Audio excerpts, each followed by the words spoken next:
सत श्री अकाल जी, तुसीं देख रहे साझा पंजाब टीवी। मैं हाँ गुरमीत राजा अंबरसर तो अज असीं पहुंचे हाँ पेट्रोल पंप ते, जिथे कि वध रही तेल दी कीमतां, चाहे वह डीजल की गल करिए, चाहे आप पेट्रोल की गल करिए जां रसोई गैस की गल करिए, बहुत ज़्यादा ही दुर्भाग्यपूर्ण काम होंदे आया कि जदों 68 रुपए लीटर तेल हुंदा सी कांग्रेस सरकार के वेले, उदों दा विरोधी धिर वल्लों बहुत ज़्यादा रोस प्रगट किया जाता सी।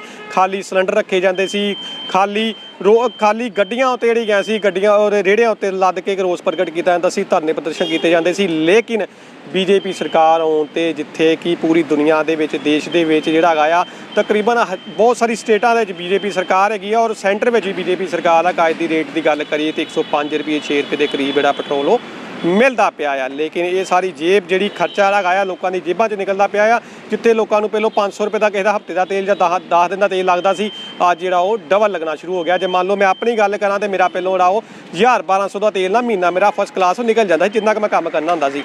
लेकिन जे अज की गल करिए कि 4200-4300 के करीब जिहड़ा महीने का तेल का खर्चा वध गया है, डबल ट्रिपल गुना हो गया। क्योंकि 105 रुपये के नाल 45 किलोमीटर 50 किलोमीटर सारी गड्डी चलनी हैगी कि तुसीं आप ही समझ सकते हो की माहौल सारा की बनेगा। आप गलबात करते लोगों ना वो जानते हैं जी कि वध रही तेल की कीमतां, पेट्रोल की कीमतां और रसोई गैस से तुसीं तुहाडा की कहना गा। गल करते हैं रणजीत सिंह हुणां नाल जिहड़े कि इत्थे पेट्रोल पंप ते तेल पाउण आए ने। आप गलबात करते हैं तेल दीयां वधदियां कीमतां दे मुद्दे ते। भाई सत श्री अकाल जी, सब तो पहले साझा पंजाब टीवी तुहाडा स्वागत करदा जी। सत श्री अकाल वीर जी, मैं आप जी के चैनल का बहुत धन्नवाद हाँ जिन्होंने मैनूं समा दिता ते पेट्रोल दीयां वधदियां कीमतां बारे पुछया।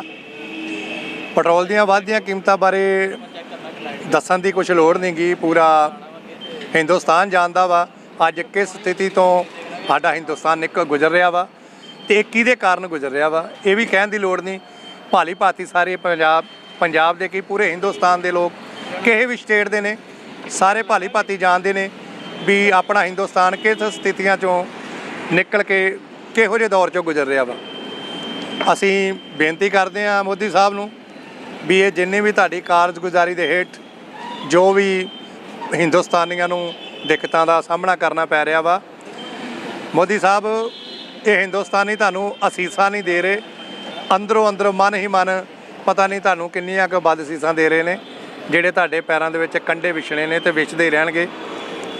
ਅਸੀਂ ਤੁਹਾਨੂੰ ਬੇਨਤੀ ਕਰਦੇ ਹਾਂ ਇਹ ਕਿਸਾਨਾਂ ਦੇ ਪ੍ਰਤੀ ਵੀ ਜਿਹੜਾ ਤੁਸੀਂ ਗੱਡੀਆਂ ਚੜਵਾ ਰਹੇ ਜੇ, ਕਿਸਾਨ ਮਰਵਾ ਰਹੇ ਜੇ, ਕਿਤੇ ਕਦੇ ਉਹਨਾਂ ਦੇ ਟੈਂਟਾਂ ਨੂੰ ਅੱਗ ਲਵਾ ਰਹੇ ਜੇ, ਇਹ ਸਭ ਕੁਝ ਜਿੰਨਾ ਮਰਜ਼ੀ ਕਰ ਲਓ, ਇਹ ਲੋਕ ਪਿੱਛੇ ਹਟਣ ਵਾਲੇ ਨਹੀਂ ਜੇ। ਇੰਨਾ ਹੀ ਨਹੀਂ ਮੰਨਣੀ ਮੋਦੀ ਸਾਹਿਬ, ਤੁਹਾਨੂੰ ਮੰਨਣੀ ਪੈਣੀ ਆ। ਇੱਥੇ ਕਈ ਮੁਗਲ ਰਾਜ ਆਏ, ਕਈ ਪਤਾ ਨਹੀਂ ਅਬਦਾਲੀ ਸ਼ਦਾਲੀ ਕਿਸ ਤਰ੍ਹਾਂ ਦੇ ਆਏ ਆ। ਇਹ ਹਿੰਦੁਸਤਾਨ ਆ, ਇੱਥੇ ਜਿਹੜਾ ਵੀ ਕੋਈ ਹੰਕਾਰੀ ਆਇਆ ਉਹਨੂੰ ਝੁਕ ਕੇ ਜਾਣਾ ਪਿਆ। ਮੋਦੀ ਸਾਹਿਬ ਤੁਸੀਂ ਵੀ ਝੁਕੋਗੇ, ਇਹ ਇਤਿਹਾਸ ਗਵਾਹ ਵਾ। ਵੈਸੇ ਮੈਨੂੰ ਪਤਾ ਨਹੀਂ ਆ ਵੀ ਤੁਸੀਂ ਪੜ੍ਹੇ ਲਿਖੇ ਜੇ, ਪਰ ਚਾਹ ਵੇਚਣ ਵਾਲੇ ਜੇ ਹੈ ਅਨਪੜ੍ਹ ਜੇ, ਕਿਸੇ ਨਾ ਕਿਸੇ ਕੋਲ ਇਤਿਹਾਸ ਪੁੱਛਿਓ। ਇੱਥੇ ਜਿਹੜਾ ਵੀ ਹੰਕਾਰੀ ਆਇਆ ਵਾ ਝੁਕ ਕੇ ਗਿਆ ਵਾ ਅਤੇ ਝੁਕਣਾ ਤੁਸੀਂ ਵੀ ਆ। ਮੋਦੀ ਸਾਹਿਬ ਅੱਜ ਨਹੀਂ ਕਰੋਗੇ, ਹੋਰ ਥੋੜ੍ਹੇ ਸਮੇਂ ਨੂੰ ਕਰੋਗੇ, ਤੁਹਾਨੂੰ ਲੀਕਾਂ ਕੱਢਣੀਆਂ ਪੈਣੀਆਂ ਅਤੇ ਤੁਸੀਂ ਇਹ ਕਿਸਾਨ ਵਾਲੇ ਬਿੱਲ ਜਿਹੜੇ ਆ ਵੀ ਵਾਪਸ ਲਓਗੇ। ਅਤੇ ਜਿੰਨੀਆਂ ਪੈਟਰੋਲ ਗੈਸ ਦੀਆਂ ਕੀਮਤਾਂ ਵਾ ਕਦੀ ਨਾ ਕਦੀ ਇਹ ਨਵੇਂ ਸਿਖਰ ਤੋਂ ਫਿਰ ਟਿਕਾਣੇ ਤੇ ਆਉਣਗੀਆਂ। ਸਦਾ ਦੇਣੇ ਉਹ ਨਹੀਂ ਰਹਿੰਦੇ ਜਿਹੜੇ ਤੁਹਾਡੇ ਤੇ ਅੱਜ ਆਏ। ਜੇ ਆਪਾਂ ਗੱਲ ਕਰੀਏ ਕਿ ਤੁਹਾਡਾ ਪਹਿਲੋਂ ਰੂਟੀਨ ਦੇ ਨਾਲ ਕਿੰਨਾ ਕੁ ਪੈਟਰੋਲ ਲੱਗਦਾ ਸੀ ਮਹੀਨੇ ਦਾ? ਸਰ 50-60 ਰੁਪਏ ਦਾ। ਹੁਣ ਕਿੰਨੀ ਕੀਮਤ ਹੋ? ਨਹੀਂ, ਮਹੀਨੇ ਦਾ ਨਹੀਂ, ਪਰ ਡੇ ਦਾ। ਅਸੀਂ ਤਾਂ ਪਰ ਡੇ ਦੇ ਹਿਸਾਬ ਨਾਲ ਪਾਉਣ ਵਾਲੇ ਆ, ਲੇਬਰ ਦਾ ਕੰਮ ਕਰਨ ਵਾਲੇ ਆ। ਹੁਣ ਕਿੰਨਾ ਰੋਜ਼ ਦਾ ਤੁਹਾਡਾ ਤੇਲ ਲੱਗਣ ਦਿਆ? 210 ਰੁਪਏ ਦਾ ਡੇਲੀ ਪਾਉਂਦੇ ਆ ਜੀ। ਕਿ ਜੇ ਆਪਾਂ ਪਿੱਛੇ ਚੱਲ ਜਾਈਏ ਤਾਂ 6-7 ਸਾਲ ਪਿੱਛੇ ਚੱਲੀਏ, ਜਦੋਂ ਕਾਂਗਰਸ ਦੀ ਸਰਕਾਰ ਸੈਂਟਰ ਦੇ ਵਿੱਚ ਹੈਗੀ ਸੀ, ਉਦੋਂ ਤੇ ਦੂਜੇ ਵਿਰੋਧੀ ਧਿਰ ਬਹੁਤ ਸਾਰੇ ਪ੍ਰੋਟੈਸਟ ਕਰਦੇ ਸੀ, ਤੇ ਹੁਣ ਉਹ ਕਿੱਧਰ ਗਏ ਜੀ ਜਦੋਂ ਬੀਜੇਪੀ ਸਰਕਾਰ ਆਈ? ਸਰ ਉਹ ਸਾਰੇ ਡਰਾਮੇਬਾਜ਼, ਇਹਨਾਂ ਦੀ ਆਪਣੀ ਸਹਿਯੋਗੀ ਪਾਰਟੀ ਦੇ ਸਹਿਯੋਗੀ ਬੰਦੇ ਸੀ। ਉਹ ਕਾਂਗਰਸ ਦੀ ਸਰਕਾਰ ਵੇਲੇ ਡਰਾਮੇ ਕਰਦੇ ਸੀ, ਉਹਨਾਂ 'ਚੋਂ 2 ਕੁ ਤਾਂ ਚੱਲ ਵਸੇ ਨੇ ਜਿਹੜੇ ਬੀਜੇਪੀ ਦੇ ਸੀਗੇ, ਤੇ ਗੁੱਛੀ ਮਾਰ ਕੇ ਬਹਿ ਗਏ ਨੇ। ਬਾਬਾ ਰਾਮਦੇਵ ਜੀ, ਅੰਨਾ ਹਜ਼ਾਰੇ ਜੀ, ਇਹ ਸਭ ਕੁੰਭ ਕਰਨ ਦੀ ਨੀਂਦੇ ਸੁੱਤੇ ਨੇ। ਚਲੋ ਕੁੰਭ ਕਰਨ ਵੀ 6 ਮਹੀਨੇ ਬਾਅਦ ਜਾ ਗਿਆ ਸੀ, ਹੁਣ ਤਾਂ 10 ਸਾਲ ਹੋ ਗਏ ਆ। ਨਾ ਬਾਬਾ ਰਾਮਦੇਵ ਜਾਗਿਆ, ਨਾ ਅੰਨਾ ਹਜ਼ਾਰੇ, ਤੇ ਨਾ ਕੋਈ ਬੀਜੇਪੀ ਦਾ ਡਰਾਮੇਬਾਜ਼ ਜਿਹੜੇ ਉੱਤੇ ਤੇਲ ਪਾਉਂਦੇ ਸੀ, ਜਿਹੜੇ ਸਿਲੰਡਰ ਚੁੱਕ ਕੇ ਸੜਕਾਂ 'ਤੇ ਬਹਿੰਦੇ ਸੀ। ਕੋਈ ਨਹੀਂ ਉੱਠਦਾ, ਕਿਉਂਕਿ ਇਹਨਾਂ ਦੀ ਖੁਦ ਦੀ ਆਪਣੀ ਕਾਰਜਗੁਜ਼ਾਰੀ ਆ। ਜਿਹੜੇ ਇਹਨਾਂ ਨੇ ਗੈਸ ਸਿਲੰਡਰ, ਪੈਟਰੋਲ, ਰਸੋਈ ਦੇ ਖਾਣ ਵਾਲੇ ਤੇਲ, ਸਬਜ਼ੀਆਂ ਤੱਕ, ਜਿਹੜੀ ਸਬਜ਼ੀ 10-5 ਰੁਪਏ ਨੂੰ ਕੋਈ ਨਹੀਂ ਪੁੱਛਦਾ, ਅੱਜ ਉਹ 60 ਰੁਪਏ ਕਿਲੋ। ਗੋਭੀ, ਮਟਰ, ਜੋ ਵੀ ਲਾ ਲਓ, ਮਟਰ ਤਾਂ 100 ਰੁਪਏ ਆ ਜੀ। ਪਿਆਜ਼ ਅੱਜ ਵੀ ਅੱਜ ਦੀ ਡੇਟ 'ਚ 50 ਰੁਪਏ ਹੋ ਗਿਆ ਜੀ।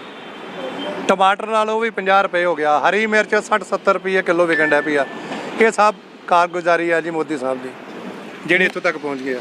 ਕੀ ਸਮਝਦੇ ਜੇ ਕੋਈ ਆਉਣ ਵਾਲਾ ਸਮਾਂ ਕਿਸ ਤਰ੍ਹਾਂ ਦਾ ਹੋਏਗਾ? ਕਿਉਂਕਿ ਪਹਿਲੋਂ ਜੇ ਆਪਾਂ ਨੋਰਮਲ ਘਰ ਦੀ ਗੱਲ ਕਰੀਏ ਤੇ 6-7 ਹਜ਼ਾਰ 8 ਹਜ਼ਾਰ ਦੇ ਵਿੱਚ ਮਿਡਲ ਕਲਾਸ ਲੋਕਾਂ ਦਾ ਘਰ ਗੁਜ਼ਾਰਾ ਵਧੀਆ ਚੱਲ ਜਾਂਦਾ ਸੀ, ਲੇਕਿਨ ਅੱਜ ਦੀ ਗੱਲ ਆਪਾਂ ਕਰੀਏ ਤੇ ਤਕਰੀਬਨ ਜੇ ਆਪਾਂ 10-10 ਹਜ਼ਾਰ 12-12 ਹਜ਼ਾਰ ਰੁਪਏ ਮਰ ਕੇ 18-18 ਘੰਟੇ ਕੰਮ ਕਰਕੇ ਵੀ ਜੇ ਕਰੀਏ ਤੇ ਫਿਰ ਵੀ ਗੁਜ਼ਾਰਾ ਨਹੀਂ ਚੱਲਦਾ। ਸਰ 18 ਤੋਂ 20 ਘੰਟੇ ਕੰਮ ਕਰਕੇ ਵੀ ਤੁਹਾਨੂੰ 12,000 ਤੋਂ ਵੱਧ ਕੋਈ ਸੈਲਰੀ ਨਹੀਂ ਦਿੰਦਾ। ਤੁਹਾਡੀ ਸੈਲਰੀ 12,000 ਆ, ਘਰ ਦਾ ਖਰਚਾ 20 ਪਲੱਸ ਆ, ਤੇ ਉਹ ਤੁਸੀਂ ਆਪ ਹੀ ਵੇਖ ਲਓ ਵੀ ਮਾੜਾ ਬੰਦਾ ਕਿੱਥੋਂ ਮੈਨੇਜ ਕਰ ਲੇਗਾ, ਕਦੀ ਵੀ ਨਹੀਂ ਕਰ ਸਕਦਾ ਜੀ। ਤਾਂ ਅਸੀਂ ਫਿਰ ਹੱਥ ਜੋੜ ਕੇ ਮੋਦੀ ਸਾਹਿਬ ਨੂੰ ਬੇਨਤੀ ਕਰਦੇ ਹਾਂ ਕਿ ਜਿਹੜੀ ਆਪਣੇ ਜੋ ਵੀ ਬਿੱਲ ਆ, ਜੋ ਵੀ ਇਹਨਾਂ ਦੇ ਗੈਸ ਦੀਆਂ ਕੀਮਤਾਂ ਤੁਹਾਡੇ ਹੱਥ ਵਾਸ ਆ, ਡਰਾਮੇ ਨਾ ਕਰੋ ਵੀ ਸਾਡਾ ਹੋ ਨਹੀਂ ਸਕਦਾ, ਸਾਡੇ ਕੋਲ ਹੁੰਦਾ ਨਹੀਂ ਆ। ਸਾਰੇ ਜੇ ਵਧਾ ਸਕਦੇ ਆ ਘਟਾ ਵੀ ਸਕਦੇ ਆ। ਇਹਨਾਂ ਵੀ ਨਹੀਂ ਕਹਿ ਸਕਦੇ ਵੀ ਸਰਕਾਰ ਦੇ ਕੋਲ ਕੋਈ ਪੈਸਾ ਨਹੀਂ ਹੈਗਾ, ਫੰਡ ਨਹੀਂ ਹੈਗੇ। ਸਰਕਾਰ ਦੇ ਕੋਲੇ ਬਹੁਤ ਇਨਕਮ ਆ, ਸਭ ਕੁਝ ਆ ਜੇ ਕਰਨਾ ਚਾਹੁਣ ਤੇ। ਜਦੋਂ ਕਾਂਗਰਸ ਦੀ ਸਰਕਾਰ ਸੀ ਉਦੋਂ ਵੀ ਸਭ ਕੁਝ ਹੁੰਦਾ ਸੀ, ਤੇ ਜੇ ਉਹ ਸਰਕਾਰ ਚਲਾ ਸਕਦੇ ਸੀ ਸਾਰੇ ਵੀ ਚਲਾ ਸਕਦੇ ਆ। ਇਹੋ ਜਿਹੀ ਕੋਈ ਗੱਲ ਨਹੀਂ ਆ ਵੀ ਇਹ ਕੁਝ ਨਹੀਂ ਕਰ ਸਕਦੇ। ਸਿਰਫ ਇਹ ਵਾ ਵੀ ਇਹ ਗਰੀਬ ਜਨਤਾ ਨੂੰ ਥੱਲੇ ਤੋਂ ਥੱਲੇ ਦਬਾਉਣਾ ਚਾਹੁੰਦੇ ਆ, ਤੇ ਜਿਹੜੇ ਉਦਯੋਗਪਤੀ ਜਿਨ੍ਹਾਂ ਕੋਲ ਪੈਸੇ ਆ ਉਹਨਾਂ ਨੂੰ ਤਾਂ ਚੁੱਕਣਾ ਚਾਹੁੰਦੇ ਆ। ਬਸ ਇਹ ਵੀ ਮਾੜੀ ਕਾਰਗੁਜ਼ਾਰੀ ਕਰ ਰਹੇ ਆ। ਜਦੋਂ ਬੀਜੇਪੀ ਸਰਕਾਰ ਸੱਤਾ ਵਿੱਚ ਆਉਣੀ ਸੀ ਤੇ ਕਿਹਾ ਜਾਂਦਾ ਸੀ ਮੈਂ ਦੇਸ਼ ਵਿਕਣੇ ਨਹੀਂ ਦੂੰਗਾ, ਹਨਾ, ਇਸ ਤਰ੍ਹਾਂ ਦਾ ਇੱਕ ਨਾਰਾ ਲੱਗਾ ਸੀ। ਉਹ ਸਾਰੇ ਇੱਕ ਨਾਰਾ ਹੀ ਸੀਗਾ, ਅਸਲ ਕਹਿਣਾ ਕੁਝ ਹੋਰ ਸੀ। ਉਹ ਕਿਸੇ ਮੂਰਖ ਨੇ ਕਹਿਤਾ ਵੀ ਮੋਦੀ ਸਾਹਿਬ ਇੱਦਾਂ ਕਹਿ ਦਿਓ ਮੈਂ ਵਿਕਣ ਨਹੀਂ ਦਊਂਗਾ। ਮੋਦੀ ਸਾਹਿਬ ਦਾ ਨਾਰਾ ਇਹੋ ਹੀ ਹੋਣਾ ਸੀ, ਮੈਂ ਵਿਕਣੇ ਕੇ ਲਈ ਕੋਈ ਛੋੜੂੰਗਾ ਨਹੀਂ, ਮਤਲਬ ਟੋਟਲ ਹੀ ਵੇਚ ਦੂੰਗਾ। ਹੁਣ ਇਹਨਾਂ ਨੇ ਅਡਾਨੀਆਂ ਸ਼ਡਾਨੀਆਂ ਨੂੰ ਜੋ ਵੀ ਆ ਸਾਰਾ ਕੁਝ ਤਾਂ ਵੇਚਤਾ ਜੀ। ਵੇਅਰ ਹਾਊਸ ਜਿੰਨੀ ਪ੍ਰਾਪਰਟੀ ਹੁਣ ਤੱਕ ਹਿੰਦੁਸਤਾਨ ਦੀ ਕਾਂਗਰਸ ਸਰਕਾਰ ਨੇ 70 ਸਾਲ 'ਚ ਬਣਾਈ ਸੀ, ਟੋਟਲੀ ਇਹਨਾਂ ਨੇ ਵੇਚਤੀ। ਲਾਲ ਕਿਲ੍ਹਾ ਇਤਿਹਾਸ ਗਿਣਿਆ ਜਾਂਦਾ ਸੀਗਾ, ਉਹ ਇਹਨਾਂ ਨੇ ਗਿਰਵੀ ਰੱਖਤਾ। 99 ਸਾਲ ਲਈ ਪਟਾ ਕਰਤਾ, ਨਾ 99 ਸਾਲ ਮੁੱਕਣੇ ਆ ਜੀ, ਨਾ ਉਹ ਤੁਹਾਡੇ ਕੋਲ ਛੁੱਟਣਾ। ਗਾਂ ਦੇ ਗਾਂ ਉੱਤੇ ਕਰਜ਼ਾ ਚੜ੍ਹਨਾ, ਛੁੱਟਣਾ ਤਾਂ ਹੈ ਨਹੀਂ। ਉਹ ਅੱਜ ਕਰਜ਼ੇ 'ਤੇ ਆਪਾਂ ਦਿੱਤਾ ਵਾ, ਮੁੜ ਕੇ ਆਪਾਂ ਵੇਚ ਹੀ ਦੇਣਾ। ਇਸੇ ਤਰ੍ਹਾਂ ਹੋਰ ਕਈ ਪ੍ਰਾਪਰਟੀਆਂ ਨੇ ਜਿਹੜੀਆਂ ਬਣਾਈਆਂ ਸੀਗੀਆਂ। ਅੱਜ ਹਿੰਦੁਸਤਾਨ ਜਿਹੜਾ 40% ਕਰਜ਼ੇ ਦੇ ਥੱਲੇ, ਇਹਨਾਂ ਨੇ 99% ਕਰਜ਼ੇ ਦੇ ਥੱਲੇ ਕਰਤਾ ਵਾ। ਉਹ ਇਹ ਆਪ ਨਹੀਂ ਕਰਜ਼ੇ ਦੇ ਥੱਲੇ ਹੋਏ, ਇਹਨਾਂ ਨੇ ਗਰੀਬ ਜਨਤਾ ਨੂੰ ਕਰਜ਼ੇ ਦੇ ਥੱਲੇ ਕਰਤਾ, ਕਿਉਂਕਿ ਸਾਰਾ ਬੋਝ ਗਰੀਬ ਜਨਤਾ 'ਤੇ ਪੈਣਾ। ਘੁੰਮ ਘੁਮਾ ਕੇ ਜੋ ਵੀ ਆ, ਜੋ ਟੈਕਸ ਲੈਕਸ ਜਿੱਦਾਂ ਵੀ ਪੈਣਾ, ਉਹ ਤੁਹਾਡੇ ਹੀ ਲੋਕਾਂ 'ਤੇ ਪੈਣਾ, ਨਾ ਕਿ ਮੋਦੀ ਸਾਹਿਬ 'ਤੇ ਪੈਣਾ। ਕਿਉਂਕਿ ਮੋਦੀ ਸਾਹਿਬ ਦੇ ਅਰਮਾਨ ਨਾਲ ਗੌਰਮੈਂਟ ਦਾ ਖਾ ਰਹੇ ਨੇ। ਗੌਰਮੈਂਟ ਨੇ ਕਿੱਥੋਂ ਲਿਆਉਣਾ ਵਾ? ਤੁਹਾਡੇ ਕੋਲ ਲੈ ਕੇ ਉਹਨਾਂ ਖਾਈ ਜਾਣਾ, ਤੁਹਾਨੂੰ ਦੇਣਾ ਥੋੜ੍ਹੀ ਆ। ਅਤੇ ਜੋ ਵੀ ਬੋਝ ਆ ਸਾਰਾ ਗਰੀਬ ਪਬਲਿਕ 'ਤੇ ਪੈਣਾ ਜੀ। ਮੋਦੀ ਸਾਹਿਬ 'ਤੇ ਨਾ ਉਹਦੇ ਮੰਤਰੀਆਂ 'ਤੇ, ਨਾ ਸੰਤਰੀਆਂ 'ਤੇ, ਨਾ ਕੋਈ ਇਹਨਾਂ ਦੇ ਜਿਹੜੇ ਸਰਕਾਰੀ ਅਫਸਰ ਉਹਨਾਂ 'ਤੇ ਪੈਣਾ। ਜਿੰਨਾ ਵੀ ਬੋਝ ਪੈਣਾ ਸਾਰਾ ਜੇ ਗਰੀਬ ਦਾ ਗਲ ਘੁੱਟਣਾ ਤੇ ਇਹ ਸਰਕਾਰ ਨੇ ਘੁੱਟਣਾ ਜੀ। ਵੀ ਜੀ ਇੱਕ ਗੱਲ ਕਰੀ ਆਪਾਂ ਕਿ ਮਤਲਬ ਮੋਦੀ ਭਗਤ ਜਿਹੜੇ ਹੁੰਦੇ ਨੇ ਉਹ ਤਕਰੀਬਨ ਕਹਿੰਦੇ ਨੇ ਕਿ ਪੈਟਰੋਲ ਭਾਵੇਂ 500 ਰੁਪਈਆ ਵੀ ਮਿਲ ਜਾਵੇ ਅਸੀਂ ਵੋਟ ਫਿਰ ਵੀ ਬੀਜੇਪੀ ਨੂੰ ਹੀ ਪਾਵਾਂਗੇ। ਕੀ ਕਹਿਣਾ ਚਾਹੋਗੇ? ਇਹ ਤੇ ਸਰ ਹੁਣ ਨਾ ਫੋੜਾ ਹੋਇਆ ਵਾ, ਉੱਤੇ ਫਇਆ ਲਾਇਆ ਵਾ। ਉਹ ਹੁਣ ਖਿੱਚਣ ਨੂੰ ਜੀ ਨਹੀਂ ਕਰਦਾ। ਜੇ ਖਿੱਚਿਆ ਤੇ ਦਰਦ ਹੋਊਗੀ। ਉਹ ਮਾਰੀ ਨੂੰ ਹੀ ਰੋਣ ਡੇ ਜੇ, ਉੱਦਾਂ ਉਹਨਾਂ ਦੀਆਂ ਵੀ ਭੁੱਬਾਂ ਨਿਕਲੀਆਂ ਪਈਆਂ।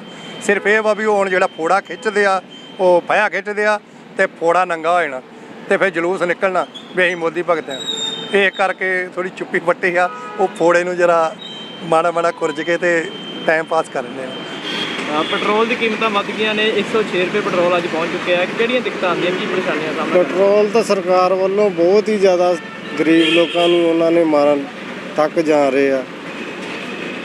ਪੈਟਰੋਲ ਸਾਡੇ ਲਈ ਗਰੀਬ ਬੰਦਿਆਂ ਲਈ ਤਾਂ ਮਹਿੰਗਾਈ ਹੋਈ ਜਾ ਰਹੀ ਹੈ। ਪੈਟਰੋਲ ਦੀਆਂ ਕੀਮਤਾਂ ਨੂੰ ਘੱਟ ਕਰਨ, ਸਾਡੇ ਘਰ ਦੇ ਖਰਚਿਆਂ ਦੇ ਉੱਤੇ ਵੀ ਫਰਕ ਪੈਂਦਾ ਹੈ। ਕੰਮਕਾਰ ਲਈ ਜਾਈਦਾ ਹੈ। ਜੋ ਪੈਟਰੋਲ ਪਹਿਲੇ ਆਪਾਂ 50 ਰੁਪਏ 'ਚ ਜਾਈਦਾ ਸੀ, ਹੁਣ ਉਹ ਪੈਟਰੋਲ 80 ਰੁਪਏ ਦਾ ਲੱਗ ਰਿਹਾ ਸਾਡੇ ਲਈ। ਆਪਾਂ ਕਿੱਥੋਂ ਕਰੀਏ? ਨਾ ਦਿਹਾੜੀਦਾਰ ਮਜ਼ਦੂਰਾਂ ਨੂੰ ਕਿੱਥੋਂ ਤੱਕ ਪਵੇਗਾ। ਕਿਸ ਤਰ੍ਹਾਂ ਆਈ ਚਲਾਈ ਫਿਰ ਮਤਲਬ ਔਖੀ ਹੋ ਗਈ? ਬਹੁਤ ਜ਼ਿਆਦਾ ਘਰ ਰਸੋਈ ਖਰਚਾ ਸਾਡਾ ਬਹੁਤ ਜ਼ਿਆਦਾ। ਕੀ ਸਰਕਾਰ ਅੱਗੇ ਕੀ ਮੰਗ ਹੈ? ਸਰਕਾਰ ਨੂੰ ਚਾਹੀਦਾ ਹੈ ਕਿ ਪੈਟਰੋਲ ਦੀ ਕੀਮਤਾਂ ਨੂੰ ਘੱਟ ਕਰਨ, ਗਰੀਬ ਬੰਦਿਆਂ ਦੀ ਸਹਾਇਤਾ ਲਈ ਰੱਖਣ। ਤੇ ਕੀ ਲੱਗਦਾ ਹੈ ਕਿ ਜਿਸ ਤਰ੍ਹਾਂ ਕਿ 106 ਰੁਪਏ ਤੇਲ ਹੋ ਗਿਆ, ਆਗਾਮੀ ਹੋਰ ਵੀ ਵੱਧ ਸਕਦਾ, ਤੇ ਕਿਹੜੀਆਂ ਲੱਗਦਾ ਕਿ ਮੁਸ਼ਕਲਾਂ ਹੋਰ ਵੱਧ ਜਾਣਗੀਆਂ? ਜੇਬ ਤੇ ਕਿੰਨਾ ਕੁ ਅਸਰ ਪਏਗਾ ਆਮ ਬੰਦੇ ਦੀ? ਆਮ ਬੰਦੇ ਦੀ ਜੇਬ 'ਤੇ ਤਾਂ ਬਹੁਤ ਅਸਰ ਪਿਆ ਹੈ। ਪੈਟਰੋਲ ਵੱਧਦਾ ਜਾ ਰਿਹਾ ਹੈ, ਹਜੇ ਅੱਗੇ ਕਹਿ ਰਹੇ ਆ ਕਿ ਹੋਰ ਵਧੇਗਾ।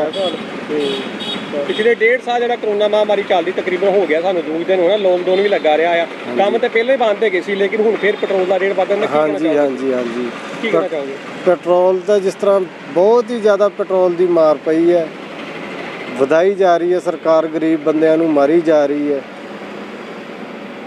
ਇਹ ਸੀ ਵੀਰ ਜਿਹੜੇ ਕਿ ਇੱਥੇ ਪੈਟਰੋਲ ਪੰਪ ਤੇ ਪੈਟਰੋਲ ਪਾਉਣ ਆਏ ਸੀ ਔਰ ਕਾਫੀ ਰੋਸ ਪ੍ਰਗਟ ਕਰਦੇ ਪਏ ਸੀ, ਕਿਉਂਕਿ ਜੇ ਗੱਲ ਕਰੀਏ ਕਾਂਗਰਸ ਸਰਕਾਰ ਦੀ ਤੇ ਕਾਂਗਰਸ ਸਰਕਾਰ ਦੇ ਵੇਲੇ 68 ਰੁਪਏ ਲੀਟਰ ਜਿਹੜਾ ਪੈਟਰੋਲ ਹੈਗਾ ਸੀ, ਉਦੋਂ ਤੇ ਬੀਜੇਪੀ ਦੇ ਵਰਕਰਾਂ ਵੱਲੋਂ ਕਾਫੀ ਜ਼ਿਆਦਾ ਰੋਸ ਪ੍ਰਗਟ ਕੀਤਾ ਜਾਂਦਾ ਸੀ, ਵਿਰੋਧ ਕੀਤਾ ਜਾਂਦਾ ਸੀ। ਲੇਕਿਨ ਜੇ ਅੱਜ ਬੀਜੇਪੀ ਸੱਤਾ ਦੇ ਵਿੱਚ ਆ ਚੁੱਕੀ ਹੋਈ ਆ ਤੇ ਪੈਟਰੋਲ ਦੀ ਕੀਮਤਾਂ 105 ਰੁਪਏ ਦੇ ਕਰੀਬ ਜਿਹੜੀਆਂ ਹੈਗੀਆਂ ਅੰਮ੍ਰਿਤਸਰ ਪੰਜਾਬ ਦੇ ਵਿੱਚ ਹੋ ਚੁੱਕੀਆਂ, ਸਾਰੇ ਦੇਸ਼ ਦੇ ਵਿੱਚ ਹੀ ਹੋ ਚੁੱਕ ਗਈਆਂ। ਔਰ ਜਿਹੜਾ ਲੋਕਾਂ ਉੱਤੇ ਕਿੰਨਾ ਕੁ ਫਰਕ ਪੈਂਦਾ ਪਿਆ, ਆਪਾਂ ਲੋਕਾਂ ਦੀ ਉਹ ਗੱਲ ਵਿਊ ਜਾਣਨ ਦੀ ਕੋਸ਼ਿਸ਼ ਕੀਤੀ ਹੈ ਔਰ ਆਵਾਜ਼ ਉਹਨਾਂ ਦੀ ਤੁਹਾਡੇ ਤੱਕ ਪਹੁੰਚਾਉਣ ਦੀ ਉਹ ਜ਼ਰੀਆ ਕੀਤਾ ਹੈ। ਅੰਮ੍ਰਿਤਸਰ ਤੋਂ ਗੁਰਮੀਤ ਰਾਏ ਦੀ ਰਿਪੋਰਟ। ਸਤਿ ਸ਼੍ਰੀ ਅਕਾਲ। ਪਲੀਜ਼ ਸਾਡੇ ਚੈਨਲ ਸਾਂਝਾ ਪੰਜਾਬ ਨੂੰ ਲਾਈਕ ਤੇ ਸਬਸਕ੍ਰਾਈਬ ਕਰੋ YouTube ਤੇ।